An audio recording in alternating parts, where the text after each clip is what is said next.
cordial saludo a las personas que sintonizan este canal. Como siempre, un placer estar junto a ustedes. Aquí les habla Ivo Hernández y venimos con más libros y más reseñas de libros.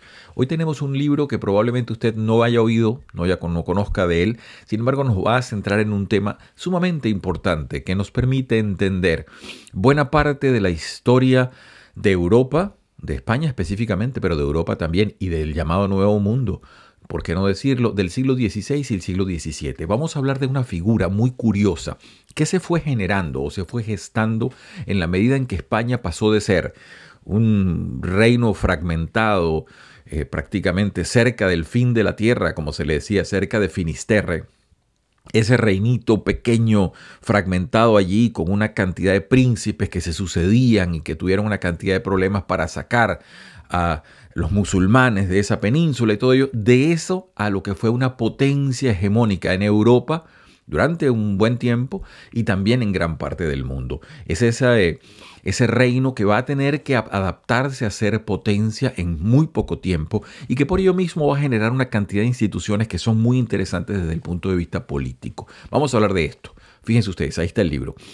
Los válidos en la monarquía española del siglo XVII, Francisco Tomás y Valiente. Este es un texto de los años 80 y tanto, déjenme decirles ya la fecha, porque este libro ha andado conmigo durante bastante tiempo. Es de 1982 y entiendo incluso que es una reedición. Lo cierto es que Tomás y Valiente acá nos pone de frente con este tema, los válidos. Usted probablemente diga, bueno, ¿qué es un válido? Un válido es una figura sumamente fascinante, es una figura que pudiéramos decir equivalente en la monarquía española a lo que pudiera ser un superministro o un primer ministro, por decirlo de alguna manera. No es una figura que se generó de la nada, se fue gestando en la medida en que el reino empezó a tener, o el imperio, si lo quiere ver así, empezó a tener demandas mayores, tales que exigían ya unas cualidades muy particulares de un monarca e incluso sujetos de una probada capacidad burocrática en el ejercicio del poder, como Felipe II de la Casa Austria. Felipe II se veía totalmente sobrepasado por la cantidad de funciones y tuvo una cantidad de asesores, pero eso no fueron válidos. Ahí les digo, la figura fue creciendo, la figura viene desde lo que pudiéramos llamar algo así como un secretario del rey, que luego se va haciendo secretario de Estado, secretario que presenta la voluntad real en los consejos, hasta que llega propiamente a la figura del válido y nos vamos a topar con unos sujetos que manejaron buena parte de la política europea y de España en el Nuevo Mundo. Como les decía, muy interesante este tema. Entonces, fíjense ustedes, vamos entonces a empezar. Me van a escuchar recitar un montón de nombres, por favor, paciencia con ello. Sobre todo me voy a centrar en la Casa Austria, los Habsburgo y su dominio en España. Como ustedes saben, y permítanme aquí hacer una especie de pie de página corto para situarnos temporalmente, la Casa Austria entra en el dominio de la corona española a partir de Carlos V de Europa o Carlos I de España, como se le conocía. Recuérdese, nosotros teníamos a Fernando, el de los Reyes Católicos, Fernando de Aragón, bueno, el nieto de Fernando. Es justamente este Carlos V de Europa o Carlos I. Me van a escuchar esa dualidad porque para España es el primero. Entonces, lo interesante acá es que la Casa Habsburgo entra porque Felipe el Hermoso, que viene justamente de la Casa Habsburgo, se casa con Juana, apodada Juana la Loca, y es el hijo de ellos quien va a recibir el reino de España junto con otra cantidad de propiedades. Entonces ya se dijo en testamento que cuando el joven tuviese 20 años, él nace en 1500, en 1520, él hereda el reino. Y va a ser entonces Carlos V de Europa, Carlos I de España.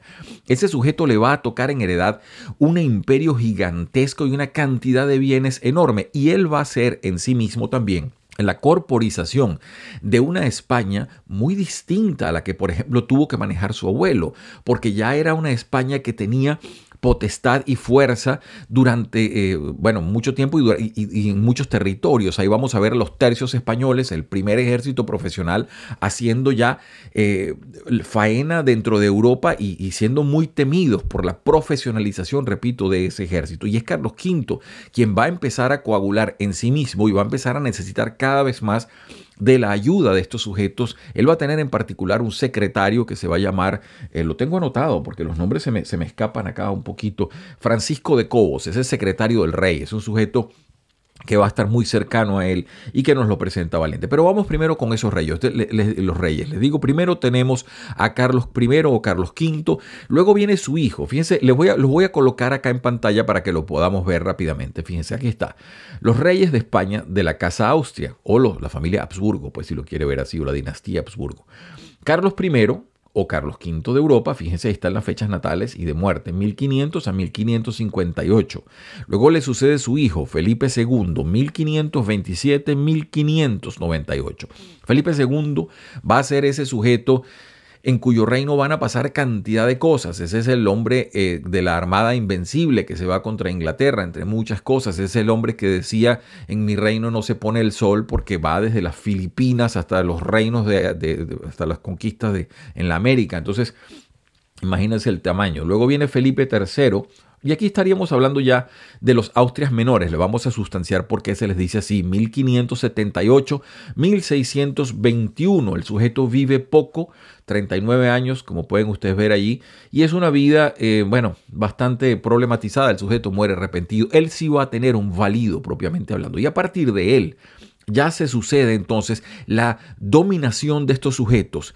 Y vamos a ver entonces también el conflicto entre los poderes de la nobleza, tratando de dominar a la monarquía de cierta manera, y algunas personas que por su talento trataban de subir en todo esto. Luego viene Felipe IV, 1605-1665, luego muere Felipe IV, queda su sobrina, que había sido su esposa, Mariana de Austria, 1634-1696, y entonces el último de los Habsburgo va a ser Carlos II, es un muchacho estéril, hijo imagínense, Felipe IV era el tío de Mariana de Austria, y los Habsburgo vienen en decadencia justamente por eso, porque se vienen mezclando y tienen una cantidad de problemas genéticos generados por la excesiva mezcla consanguínea, y esto pues es una de las causas que llevó Carlos II, se supone pues era estéril y era un sujeto que tenía una cantidad de problemas.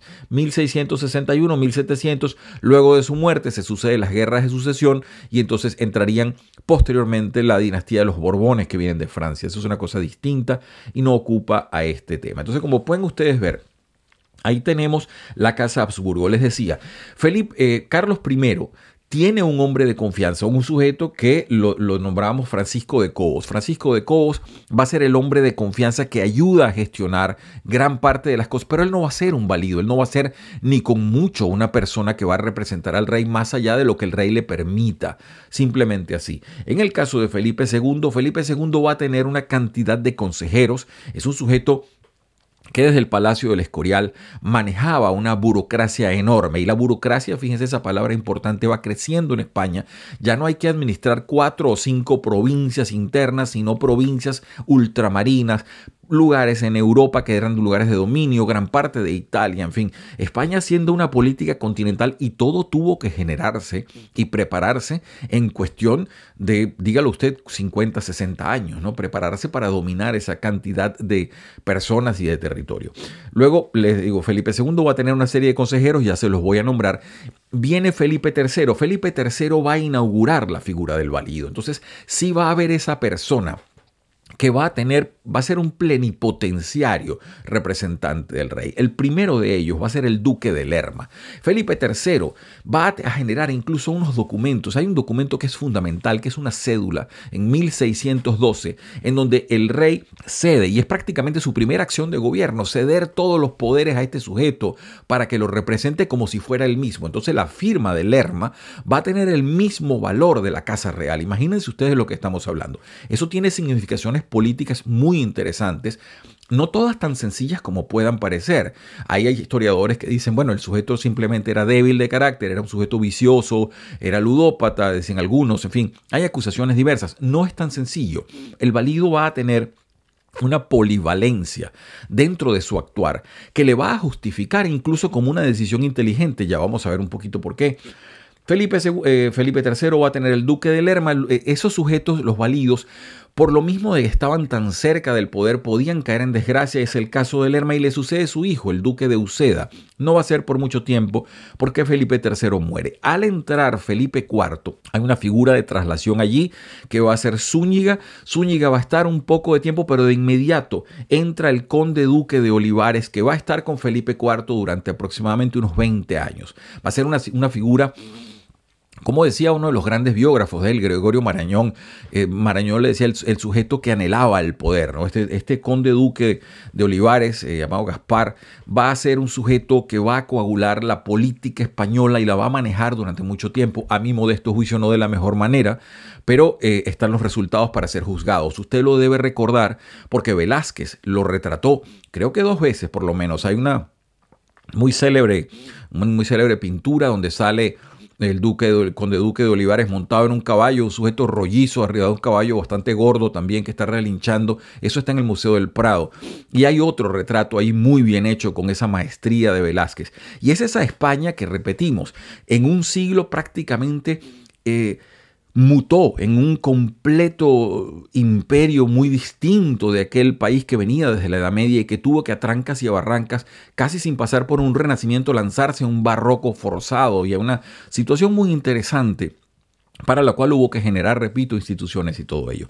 Felipe IV va a tener entonces al conde duque de Olivares. El conde duque de Olivares cae luego en desgracia. Felipe IV queda un poco escaldado con la figura del valido y que le representen en todo, y entonces va a tener un sujeto que va lentamente a ganarse su confianza, que es Luis de Haro. Luis de Haro va a estar allí con Felipe IV hasta la muerte de este. ¿Cuándo muere Felipe IV? Entonces, él deja las previsiones que su esposa, es decir, Mariana de Austria, quede asesorada por un consejo que él mismo designa. Les vamos a decir, él creo que le coloca allí un par de personas representativas, coloca al inquisidor, etcétera. Pero Mariana de Austria trae a su vez, desde que se vino de Austria, desde que se la trajeron a los 14 años, imagínense ustedes, ella traía a su confesor, que va a ser un sujeto que lo van a conocer los españoles como Juan Everardo Nittard. Realmente en alemán se le llama Johannes Eberhard Nittard. Y este señor era un jesuita, era el confesor de Mariana de Austria. Entonces este sujeto se viene con ella y él va a hacer las veces de un valido, es decir, va a ser un sujeto de altísima confianza de la reina, y además ella lo va a nombrar luego el inquisidor principal. Entonces, de esa manera, él pasa a formar parte de la junta y tiene una cantidad de influencia sobre las decisiones que se están tomando. A la par de todo ello, hay una figura paralela que es un hijo natural o un hijo fuera de matrimonio de Felipe IV, reconocido por él, que se va a llamar Juan José de Austria. Se le llama Juan José de Austria para separarlo históricamente de Juan de Austria hace un siglo anterior, que es el sujeto de la batalla de Lepanto. El punto es que Juan José de Austria, que es un hijo natural de Felipe IV, va a estar permanentemente conspirando por tratar de lograr él mismo ser la figura cercana al poder como un valido, y él va a sacar, entre otras personas, a este jesuita Nittard de la situación en que se encontraba, en parte porque era extranjero y otra cantidad de cosas, y lo separan. Sin embargo, la reina luego nombra a un sujeto llamado Fernando Valenzuela, y este Valenzuela va a ser el valido de ella y el valido de su hijo Carlos II, una vez que este sujeto empieza a tener ya arte y parte en el gobierno. Pero Valenzuela sí va a ser erradicado como figura del valido por este Juan José de Austria, que da una especie de golpe palaciego, 1669. Y en ese momento ya el sujeto quitan a este Valenzuela. Entra Juan José de Austria, pero muere muy poco después. Y la figura del valido ya entra prácticamente en capa caída, en decadencia.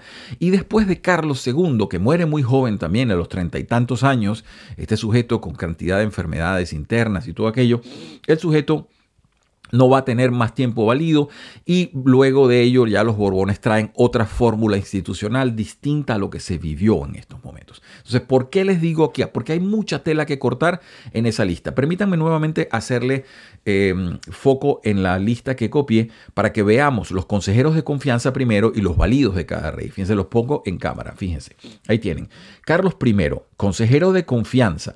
Bueno, está Francisco de Cobos, que es el secretario del rey. Les decía, es un sujeto que Carlos V, Carlos I, decía, este hombre conoce muchas de las cosas del gobierno y las conoce casi también como yo mismo. Muy bien, Felipe II, que va a tener una serie. Yo puse acá los que yo mejor conozco. No me atrevo a decir definitivamente que son estos 4. Creo que hay más consejeros. Y está Gabriel de Zayas, luego está Antonio Pérez, Juan de Idiáquez, y creo que hay 2 hermanos Idiáquez por allí también. Luego, Mateo Vázquez. Estos sujetos van a fungir como secretarios de Estado. Repito, Felipe II no tenía validos. Y Felipe II, permítanme acá un pie de página, interrumpo esa lista. Felipe II va a ser, en cierta manera, como burócrata al fin, un sujeto que va a preferir la meritocracia. Él va a tratar de introducir la idea en ese reino, en ese naciente imperio, del mérito o del conocimiento. Esto es algo que es muy interesante porque la nobleza española, que se jactaba de tener vínculos antiquísimos desde la Edad Media, no es precisamente la clase noble más culta que tenía Europa en ese momento. Y además de ello, había una cantidad de sujetos que se habían venido formando, bien a la sombra de la iglesia, bien en otras fórmulas o de otras maneras, que habían logrado un conocimiento importante y que ayudaban mucho en la función administrativa. Entonces Felipe II va a empezar a meter gente por mérito más que por sangre. Y eso se puede decir hoy muy sencillamente, y quizás a usted le suene muy evidente, pero no lo era en esos momentos. Y la nobleza va a acusar el golpe, y la nobleza va, por una parte, a tratar de formarse rápidamente en ese siglo. Ya les decíamos nosotros, por ejemplo, que los jesuitas se habían abocado a la formación de clases mercantiles. En otras, eso lo dijimos cuando Pascal y otra gente, sobre todo en el siglo XVII, ya decíamos que había cantidad de idea de la formación educativa y la iglesia se empezaba a dar cuenta de ese filón importante creciente allí, ¿no? Del creciente conocimiento y la adaptación que había que hacer tanto de la doctrina como de una cantidad de cosas para acelerarla a los tiempos que venían y a los tiempos que estaban exigiendo cada vez más conocimiento. Entonces, la nobleza va a tratar de volver y ese permanente ímpetu de un sujeto como Juan José de Austria es parte de la representación que él hacía de los nobles y trataba de coagular tras de sí a esos nobles que buscaban tener siempre una representación y una actividad importante dentro de las decisiones del reino, sacando a lo que serían sujetos plebeyos o sujetos hechos por sí mismos, si vale la analogía de decirlo así. Vuelvo entonces con mi gráfica que les estaba poniendo. Luego de Felipe II, que les había dicho, fíjense los 4 nombres que tengo acá, terminábamos con Mateo Vázquez, paso entonces a la figura de los validos. Estos iban a ser los plenipotenciarios, los sujetos que, como les decía, fíjense usted, aquí está Felipe III, el duque de Lerma y el duque de Uceda. El duque de Lerma es un sujeto, les decía, que va a tener una cédula real 1612, en donde el poder del rey se transfiere a ese sujeto completamente. Luego lo va a revocar Felipe III, un poco arrepentido. En 1618 revoca esa decisión, pero dése cuenta, son 6 años donde un sujeto tuvo exactamente el mismo poder del monarca, con, por supuesto, mucha más dedicación y mucha más actividad, porque los monarcas, sobre todo Felipe III, Felipe IV, no eran precisamente modelos de gobierno como hubiese podido ser Felipe II, eran sujetos mucho más laxos y mucho menos dedicados a la función del gobierno y a la función, repito, de la administración del poder. Le sucede luego el duque de Uceda, lo pueden ver allí, luego Felipe IV, el conde duque de Olivares, luego viene Luis de Haro. No se extrañen ustedes esa cantidad de títulos, muchos de ellos vienen de la nobleza y otra parte también era que se les daba títulos. El rey para... en parte por agradecimiento y en parte por reconocimiento les daban títulos a estas personas. Luego viene Luis de Haro y allí Felipe IV sale de escena, él muere. Entonces viene Mariana de Austria. Ahí tienen ustedes a Juan Everardo Nittard, sacerdote jesuita, Fernando Valenzuela, que va a ser el sujeto, y entonces Carlos II va a adoptar a Valenzuela, pero luego entra directamente ya Juan José de Austria, sacando a Valenzuela de escena, y a partir de allí ya la figura, él muere poco tiempo después, y la figura del valido entra en decadencia. Una cosa importante que no dije, y me vuelvo nuevamente a Felipe IV, es que Felipe IV, sobre todo en los últimos años, tuvo eh, una consejera espiritual. Y esto nos lleva, a pie de página todo el tema, esto nos lleva a una cosa muy fascinante, que es la lucha dentro de los grupos de la iglesia también por acercarse a la toma de decisiones en el poder. Como les decía, este jesuita Nitard estaba muy claro en las cosas que estaba haciendo, tal cual como lo hacían otros. Recuérdese que en Francia, y es tiempo paralelo a esto justamente, teníamos un sujeto educado por los jesuitas que era Mazarino, por ejemplo. Entonces, ahí vamos viendo cómo se estaban acercando. Felipe IV tenía una confesora, una persona, una monja con la cual, o abadesa si lo quiere ver así, con la cual él se carteaba, que es María Jesús de Agredas. María Jesús de Agredas es una abadesa franciscana. Y esto puede ser todo, pero no es casual. Es decir, ve usted por un lado los grandes grupos dentro de la iglesia, los jesuitas, que son una de las órdenes más jóvenes, que venía creciendo y tomando poder arropados en el filón de las clases burguesas y las clases que estaban haciendo dinero y las clases comerciantes que estaban pujando dentro del imperio. Por otra parte, tiene los franciscanos, que si bien desde el comienzo se habían agarrado los pobres y dentro del discurso de la pobretología en la iglesia habían hecho una enorme cantidad de avances, estaban también los dominicos, que eran los sujetos que al comienzo se habían encargado de los primeros pasos de la Inquisición. Entonces, había una cantidad de factores dentro de la iglesia tratando de acercarse al poder como fuera posible. Esta María Jesús de Agreda, por cierto, es una de las personas que es responsable que Felipe IV, en la última instancia de su vida, no tuviese tanta delegación en el valido, porque ella misma le decía, le corresponde a usted como rey asumir el cargo y empezar a hacerse responsable de ello y ejercer la monarquía. Y como ellos se carteaban, y existe, entiendo, una infinitud, hay bastantes cartas. Entonces, eso tuvo una influencia importante sobre el monarca. Son cosas y detalles, repetimos, no estamos hablando acá de cualquier país europeo, estamos hablando de una potencia significativa, si bien ya de capa caída, si bien esta es la España que ha tenido que ceder, aquí ya el sol se puso en breda, como dicen, y también vienen de capa caída con una cantidad de territorios que han tenido que ceder, que han ido perdiendo a potencias nacientes como Francia, por ejemplo, luego como Inglaterra. Sin embargo, y a pesar de todo ello, es una nación enormemente poderosa todavía. Entonces ahí va lo importante. Vuelvo entonces al libro para entrarles en materia. Creo que no se me quedó nada por fuera. Una cosa que vale saberla y vale discutirla es que España tiene, para bien o para mal se puede decir esto, una función de escritura en todo lo oficial. Es decir, la grafía, grafomanía se puede decir, de las instituciones españolas es impresionante. Muchos escritos. España pertenece tanto en el derecho como en la parte del derecho canónico. Todo es escrito. Entonces hay muchos cronistas, hay muchas crónicas. Es de disfrutarse. Yo estuve viendo por acá las crónicas de Noboa. ¿Cómo es que se llama el sujeto? Matías de Noboa. Ese es un sujeto que fue ayudante de cámara de Felipe IV y dejó una cantidad de memorias en donde habla un montón de cosas. Tenemos también a Quevedo, que fue un sujeto que, aparte de la poesía y los libros que nos dejó, era también un cronista importante de lo que sucedía en su tiempo. Hay un Saavedra, hay un montón de gente que está escribiendo, y es que España, repetimos, para bien y para mal. Para bien porque nos deja ese jugo enorme histórico allí, esa cantidad, ese sustrato gigantesco para entender tantas de las fuerzas que se manejaban. Y por otra parte, la parte negativa, como decía Felipe IV, es que aquí hay tantos papeles que no se consigue nada.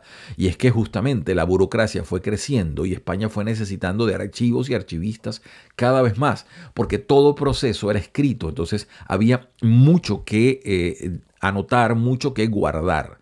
Y eso es la parte pues un poco más negativa. Eso se los digo como un pie de página, que es algo que se desprende de todo esto. Yo disfruté, he tenido la oportunidad en internet, se acceden a ellos, algunos de los libros de este Matías de Noboa, y se entera uno de una cantidad de un poco chismes palaciegos, pero también cosas muy interesantes de los personajes que están allí.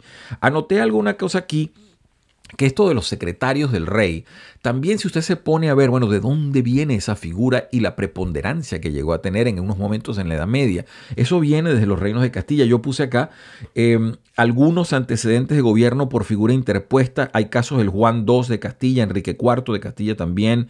Entonces son casos que se vienen dando. Sin embargo, repito, en la medida en que ya España deja de ser ese reino fragmentario pequeñito y empieza a tener potencias en todas partes, presencia en todas partes, partes, pues por supuesto aumenta la burocracia y la necesidad de una institucionalidad prolija y mucho más eficiente. Eso ya era una demanda que se exigía y por supuesto también empezaba a complejizarse el ejercicio del poder. Por cierto, mucha gente dice que el valido empezó a aparecer en razón de la ineficiencia de los monarcas. Véalo de otra manera si quiere. Otra fórmula de entender esto podría ser que el rey, al gobernar por figura interpuesta, se salvaba de cualquier decisión errónea que pudiese existir. Vale decir, si usted tiene una figura y esta figura está tomando las decisiones administrativas, si hay un error, usted simplemente dice, fulano se equivocó y lo puede reemplazar. Ello no toca al monarca, de manera que el valido puede también actuar, y lo hizo muchas veces, como una figura buffer que le metía el pecho a las balas, por decirlo de alguna manera, antes de que los hechos tocaran al monarca. Si era algo bueno, el monarca podía apropiarse la decisión diciendo, bueno, y nosotros, fíjense, tenemos a fulano que está haciendo el trabajo tal o cual. Y se puede entender eso. Pero también, si salía mal, podía entonces darse el caso, bueno, sujeto va a ser reemplazado y en lugar de tener al duque de Lerma, vamos a poner a su hijo, el duque de Uceda. Otro punto mágico aquí e interesante. La cantidad de títulos que usted puede ver allí no es casual, les decía, muchas veces se los daban, pero casi todos esos sujetos, cuando yo les digo a ustedes duque de Lerma, duque de Uceda, conde duque de Olivares, Luis de Haro, todos esos sujetos venían de la nobleza española. Valenzuela es un sujeto que se coló allí entre palos y medianoche, pero realmente los demás son sujetos de la nobleza. ¿Y por qué viene esto a colación? Porque, repetimos, hay una cantidad de tensiones que se van formando en el ejercicio del poder y que el rey tiene que estar balanceando con esta figura del valido, que poco a poco va a tener, pudiéramos decir, una cúspide en figuras como el conde duque de Olivares y luego va a bajar ya cuando sujetos como Fernando Valenzuela van a apropiarse de algunos títulos, van a querer hacer mucho más de lo que pudieron y luego son desplazados y la figura desaparece. Sigo adelante entonces con más del valido. Tengo acá sobre la situación de los reyes. Bueno, la cantidad de chismes que se desprenden de sujetos como Noboa y las crónicas que nos dan son interesantes. Si quiere ver la vigencia funcional de los validos en España, ubíquese entre 1578 más o menos a 1676. Se puede decir que en ese siglo que transcurre entre esos dos es la preponderancia o la mayor valía o validez o vigencia de estas figuras del valido. Repito, el sujeto separa el hecho de gobernar del rey, lo asume administrativamente y por ello mismo es corresponsable y entonces es muchas veces depuesto o, como se decía en la época, está en desgracia. Una cosa que yo anoté acá y la pongo como una proposición dentro de esta discusión que tenemos es la siguiente. Usted se puede fijar que esta figura no es única en el caso de España. En el caso del Islam existe una figura muy parecida, una figura que además fue gestándose, que no tiene nada que ver cómo terminó siendo de lo que empezó, y es la figura del visir. El visir en el Islam comenzó siendo como esa figura cuando una dinastía, bien por conquista o por secesión o lo que fuera, tomaba un territorio. Entonces llegaban estos sujetos un poco improvisados que no tenían idea de cómo gobernar y entonces había en esa especie de transición de mando la figura del visir. Eso fue mutando estoy hablando desde el comienzo cuando los omeyas, es decir, los primeros visires se suceden entre los omeyas y los abásidas, las primeras dos dinastías de las cuales el Islam tiene memoria. Sin embargo, esa figura fue generando una cantidad de poder en sí mismo y cuando nosotros vamos al Imperio Otomano, siglos después, ya usted va a tener la figura del visir como un sujeto casi de primer ministro, es decir, va a tener el sultán en una figura preponderante y va a tener el visir, que luego va a ser incluso llamado gran visir.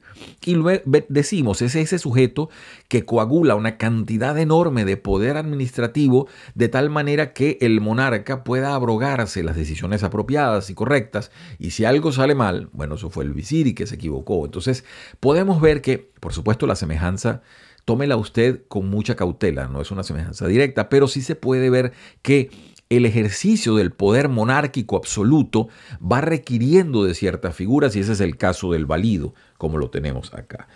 Seguimos entonces, excesiva burocratización del Estado que yo les puse. Bueno, vamos a darle la palabra entonces ya a Francisco Tomás y Valiente con los validos de la monarquía española. Un tema fascinante para quien le interese la historia de España, la historia de Europa y la historia de América en el siglo XVII, XVI y XVII. ¿Por qué?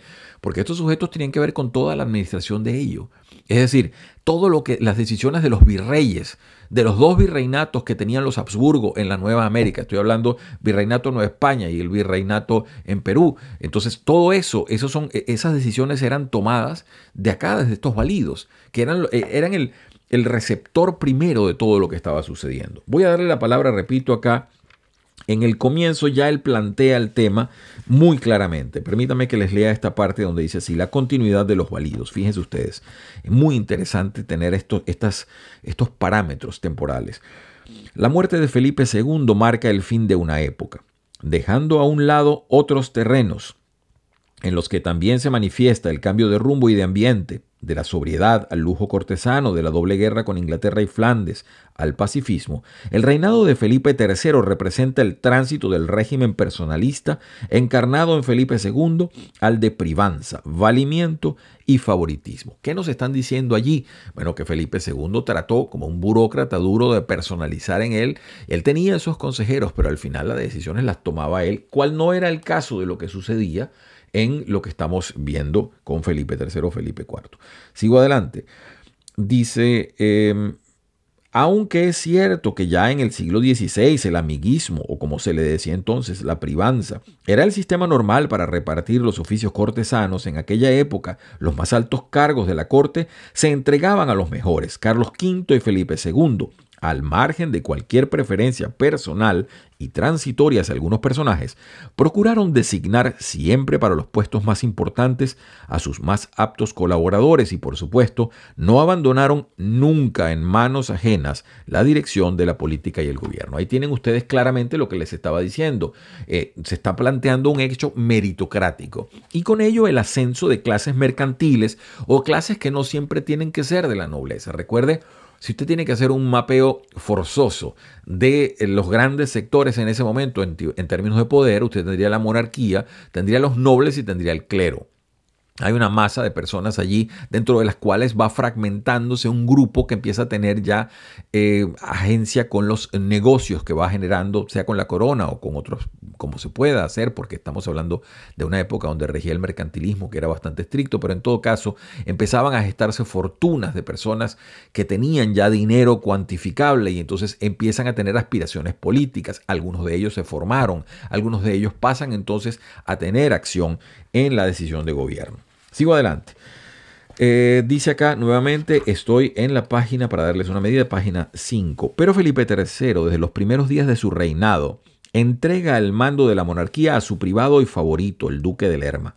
Ha entrado en escena el valido y desde entonces hasta casi el final del siglo XVII cambiarán los validos, sucediéndose unos a otros, casi con la misma continuidad con que se suceden los reyes. Y esto es juego duro de las decisiones en el poder, lo que estamos viendo. Y por ello la figura que nos centra, fíjense ustedes, el valido. Usted dirá, bueno, pero eso es algo muy español. No, en Francia estaba pasando exactamente lo opuesto, aunque no tenía el mismo nombre. Cuando nosotros vemos el caso de Luis XIII, Luis XIII, con el cardenal Richelieu, usted tiene allí también una sesión importantísima de funciones que se van dando y que son muy interesantes para todo lo que se está presentando en el ejercicio del poder. Y además, Richelieu, en 1935, cuando gesta ya su testamento político, él pasa a darle entonces el testigo al cardenal Mazarino, un hombre de su alta confianza, que se va a encargar tanto de las decisiones importantes cuando fallece Luis XIII, tanto de las decisiones importantes asesorando a la reina, como de la crianza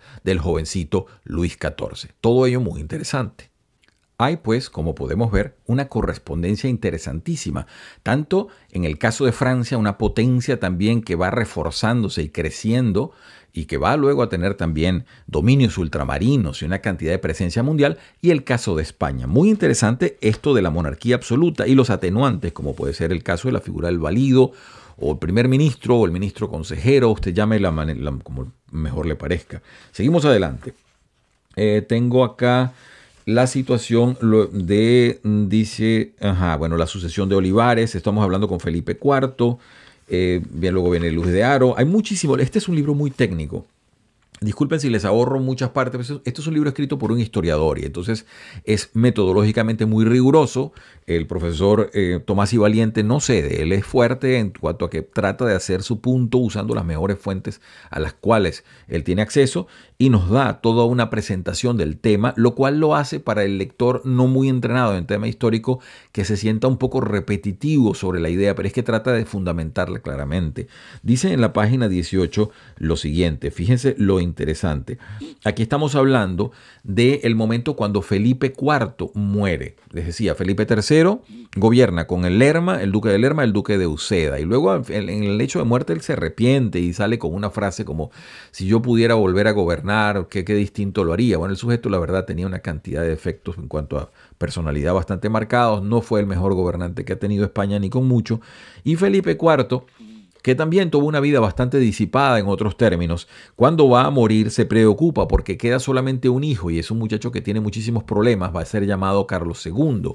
Los españoles educadamente lo van a llamar el hechizado. Esto es para decir que es un sujeto que tiene una cantidad de problemas probablemente genéticos por la mezcla de sangre con que los Habsburgo vienen administrándose de siglos atrás. Ya el sujeto va a ser estéril, va a tener una cantidad de problemas enorme.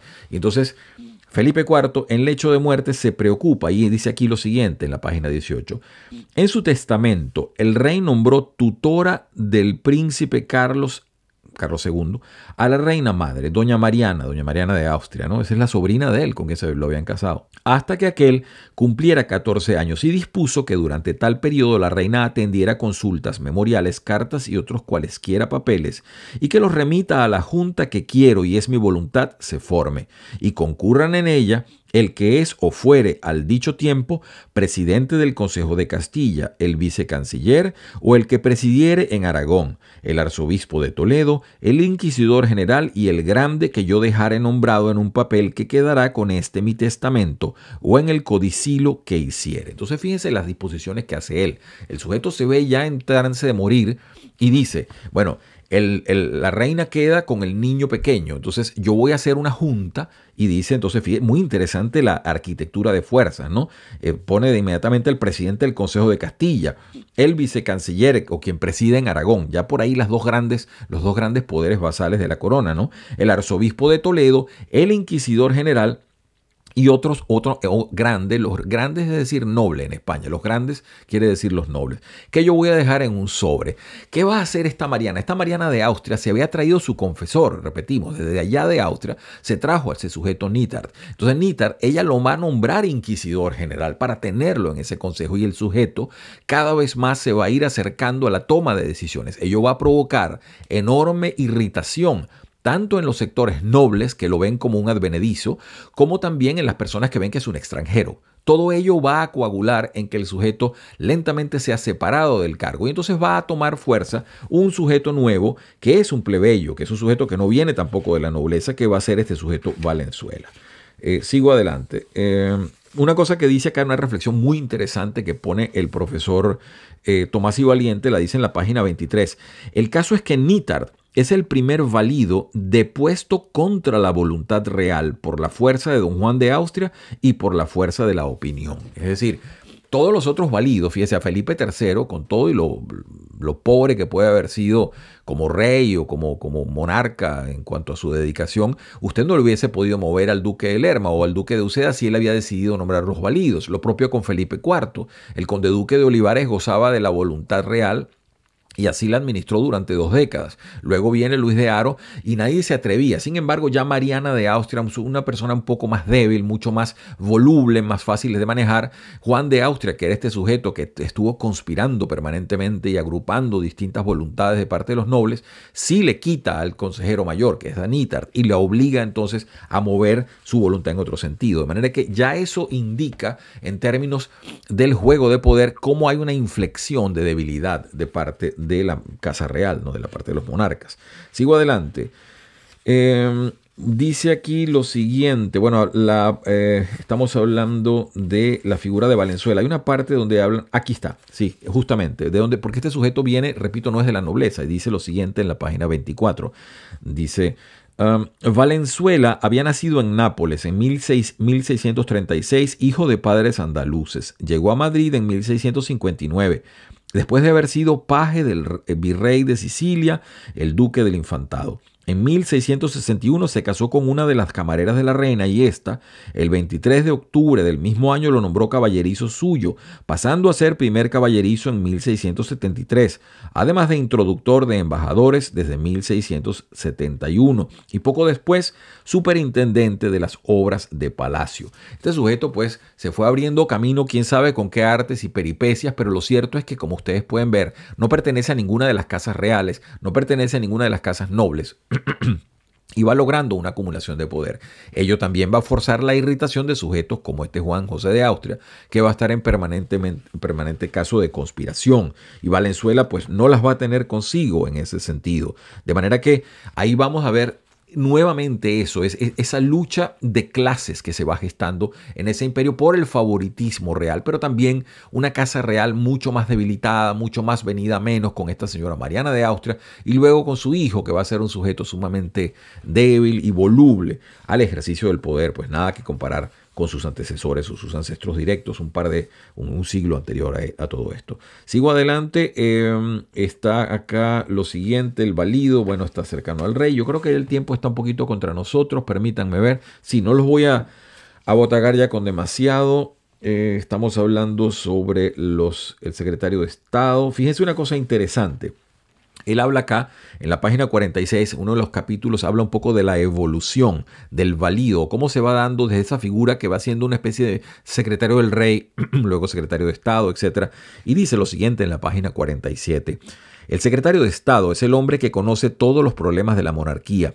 Por ello, Carlos I afirmaba de su secretario Cobos que, tiene experiencia de todos mis negocios y es muy informado de ellos. Así pues, el secretario no se limitaba a refrendar todas las cartas, cédulas y provisiones y otros despachos que el rey debía firmar por su mano, sino que leía y estudiaba antes que el rey toda la correspondencia en asuntos de Estado y guerra dirigidos al soberano. Perdón. Entonces pueden ver ustedes lo interesante de todo esto, ¿no? Por consiguiente, y acá lo que toca justamente la administración del imperio. Por consiguiente, como las cartas de virreyes, gobernadores, capitanes generales y embajadores, etcétera, pasan por las manos del secretario antes de llegar a las del rey, aquel se convierte de hecho en el intermediario entre el rey y sus más altos ministros, y por lo mismo en el hombre que está al tanto de todos los problemas que desde los diferentes ámbitos de la monarquía se plantean en última instancia ante el rey. Es decir, una figura de extraordinario poder. Por eso les decía lo fascinante que es tratar de entender al valido y la repercusión que tuvieron sujetos como Olivares. Eso de que Velázquez le dedique 2 retratos tan significativos son precisamente muestra del enorme poder que este sujeto administraba. Es un sujeto además que vivía allí en Palacio y que tenía, era además proverbial su capacidad de trabajo al parecer. No fue un sujeto muy exitoso políticamente, a mi modesto juicio, con varias decisiones bastante erráticas. Está la situación con los catalanes. Hay muchas cosas que tuvo el conde duque de Olivares durante su tiempo, pero lo cierto es que, volviendo a lo nuestro, son figuras de mucha significación para la administración de España. Luego, al final, y ya cerrando esta reseña para que no se haga tan larga, el sujeto coloca acá, el profesor Tomás y Valiente, coloca los argumentos a favor del valido de parte de las personas de la época, los sujetos que eran relativamente neutrales y los sujetos que estaban en contra. Entonces, dice acá, dentro de los 3 tipos de argumentos, por ejemplo, la primera parte dice, la mayor parte de los escritores, estoy en la página 131, la mayor parte de los escritores afirman que es justo y lícito que haya valido porque el rey tiene necesidad de amigos y todavía más de un solo y verdadero amigo con quien compartir secretos, alegrías, esperanzas y fracasos. Bueno, es un poco ingenuo decirlo de esa manera, pero hay una cantidad de sujetos sí que decían que debía tener, que la figura del privado tenía que existir y la figura del valido o privado, como se les conocía. Luego entonces en la parte B o la sección B dice lo siguiente, estoy en la página 134. Ahora estudiaremos un segundo grupo de escritores, los que no se oponen a que haya valido, pero insisten que su poder ha de quedar supeditado al del rey sin que suponga nunca merma de la soberanía de éste. Ya esos son personas que veían la posibilidad de... es bueno tener un valido en sentido administrativo, pero cuidado que se forme una especie de bipolaridad con el hecho del monarca y la tensión del gobierno vista hacia otra persona que puede estar acumulando demasiado poder. Entre esas personas, por cierto, está Quevedo, hay que decirlo, que es un sujeto muy, muy agudo, ¿no? Fíjense, estoy en la página 137 y lo cita, dice: Quevedo no ve inconveniente en que el rey tenga especial afecto a algún privado o criado suyo. Lo que combate con insistencia y apasionamiento es que el monarca se entregue a su criado y sea un juguete en sus manos. Lo citan textualmente. Señor, criados han de tener los reyes, unos más cercanos de su persona que otros, y la voluntad no será en todos igual y determinará con más afecto en algunos, y entre ellos podrá ser que uno solo sea dueño de la voluntad del príncipe. Pero, como ustedes ven, está la advertencia: cuidado, porque lo que se está manejando en todo esto es la gobernanza del reino, que no es poca cosa y que debe ser tomada con la mayor seriedad. Y luego, al final, el tercer grupo, dice en la página 143, dice: veamos ahora una tercera actitud, la de quienes rechazan la figura del valido y opinan que su presencia en la monarquía es perjudicial. Por cierto, ahí salen unos frailes y todo ello, y está también esta abadesa María Jesús de Agreda, que insistía a Felipe IV que él tenía que tomar las funciones monárquicas y no delegarlas en ninguna persona. Este es el libro que nos ha ocupado, el tiempo está contra nosotros, debo despedir esta reseña, el tema es apasionante. Si usted quiere entender esa España imperial ya hacia el final de la Casa Austria en el siglo XVII, tiene que comprender a fondo la figura del valido. Allí vamos a entender mucho de las decisiones acertadas o desacertadas que se tomaron en ese momento. Y ese siglo es muy rico. Recuerde que ese es el siglo de la Guerra de los 30 años, que fue una guerra religiosa. Y fue una cantidad donde sucedieron una cantidad de turbulencias entre esa España, entre los Países Bajos, Francia y todo ello. Es fascinante y por supuesto carne para muchas otras reseñas. Desde acá les habla Ivo Hernández. Como siempre, un placer estar junto a ustedes. Si esto de alguna manera le motiva, por favor márquelo con la campanita, esté pendiente de futuros videos y desde acá reciba como siempre el deseo porque tengan todos una muy feliz semana.